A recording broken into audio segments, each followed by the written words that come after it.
Assalamualaikum warahmatullahi wabarakatuh.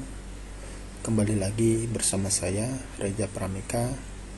Kali ini saya akan membahas strategi pengelolaan sampah dan kebersihan di Kota Palangkaraya. Pada pasal 1, poin ke-10, Perda Wali Kota Palangkaraya nomor 1 tahun 2017 tentang pengelolaan sampah dan kebersihan, bahwa pengelolaan sampah adalah kegiatan sistematis, menyeluruh, dan berkesinambungan yang meliputi pengurangan dan penanganan sampah. Pengelompokan sampah. Sampah organik adalah sampah yang mudah membusuk seperti sisa makanan, buah-buahan, sayur-sayuran, daun-daun kering, ranting pohon, dan lain-lainnya, di mana mudah terurai secara alami oleh alam. Kemudian, sampah anorganik adalah sampah yang tidak mudah membusuk seperti plastik makanan, botol plastik, botol kaca, kaleng, besi, dan lain-lainnya, di mana sampah tersebut tidak mudah terurai secara alami oleh alam. Pengelolaan sampah organik seperti sisa-sisa makanan, sayur-sayuran, dan buah-buahan dapat kita manfaatkan sebagai pakan hewan ternak seperti pakan ayam, sapi, dan kambing. Kemudian, sampah organik juga dapat kita manfaatkan sebagai bahan untuk membuat pupuk kompos untuk menyuburkan tanaman pertanian dan perkebunan. Pengelolaan sampah anorganik dan cara 3R. Yang pertama, reuse adalah menggunakan kembali barang tersebut berulang kali sampai tidak bisa digunakan lagi. Seperti kita menggunakan kantong plastik untuk bawa makanan ataupun barang belanjaan dari toko ataupun pasar. Kemudian reduce, di mana kita mengurangi segala sesuatu yang dapat mengakibatkan sampah. Dan yang terakhir adalah recycle, di mana kita mendaur ulang kembali sampah tersebut menjadi barang ataupun produk baru yang memiliki manfaat.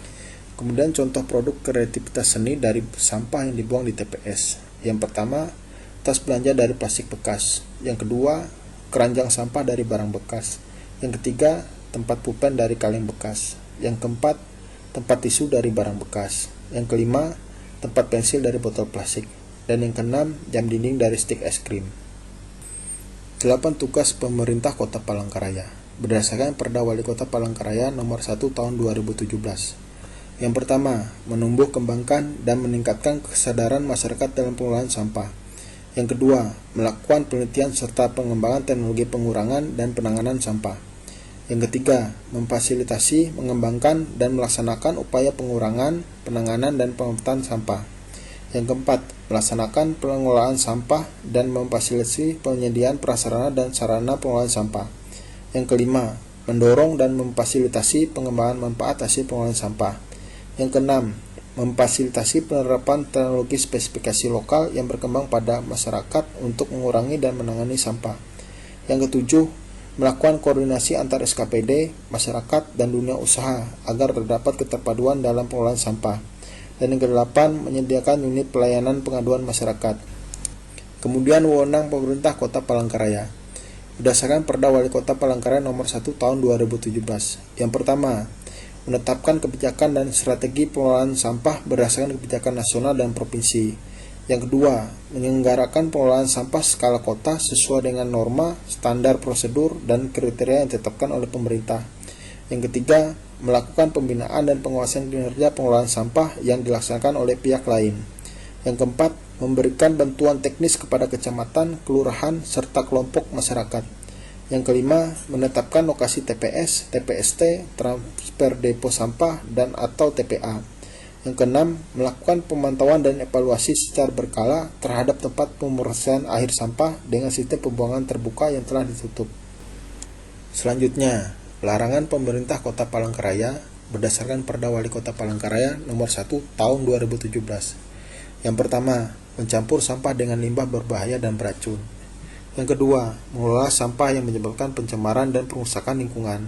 Yang ketiga, melakukan penanganan sampah dengan pembuangan terbuka di tempat pemrosesan akhir. Yang keempat, membakar sampah yang tidak sesuai dengan persyaratan teknis pengelolaan sampah. Yang kelima, membuang sampah tidak pada tempat sampah yang telah ditentukan dan disediakan. Yang keenam, membuang sampah ke TPS atau transfer depo sampah di luar jam yang telah ditentukan dalam peraturan wali kota. Yang ketujuh, membuang sampah di luar bak TPS yang telah disediakan. Yang kedelapan, membuang sangkrak sisa tebalan pohon, bongkaran bahan bangunan, kaca di TPS, dan transfer depo sampah. Yang kesembilan, membongkar sampah yang berada di dalam bak TPS. Yang 10, membakar sampah di bak TPS. Yang 11, membuang sampah ke TPS atau ke depo dengan jumlah kapasitas yang melebihi ketentuan, yaitu lebih dari 2,5 meter kubik. Yang ke-12, membuang zat-zat yang berbahaya dan beracun di TPS atau transfer depo sampah. Yang ke-13, merusak fasilitas kebersihan baik yang dibangun atau swadaya masyarakat dan atau oleh pemerintah daerah. Terkait kerjasama dan kemitraan dalam Perda Wali Kota Palangkaraya Nomor 1 Tahun 2017, bahwa memperbolehkan pihak pemerintah Kota Palangkaraya bekerja sama dengan pihak ketiga dalam hal pengelolaan sampah, agar pengelolaan dan pemetaan sampah bisa lebih optimal serta terjaganya kebersihan lingkungan di Kota Palangkaraya. Selanjutnya, setiap orang maupun pengelola kawasan yang melanggar ketentuan-ketentuan yang telah ditetapkan oleh pemerintah Kota Palangkaraya dapat dituntut pidana kurungan paling lama 1 bulan atau denda 1 juta rupiah.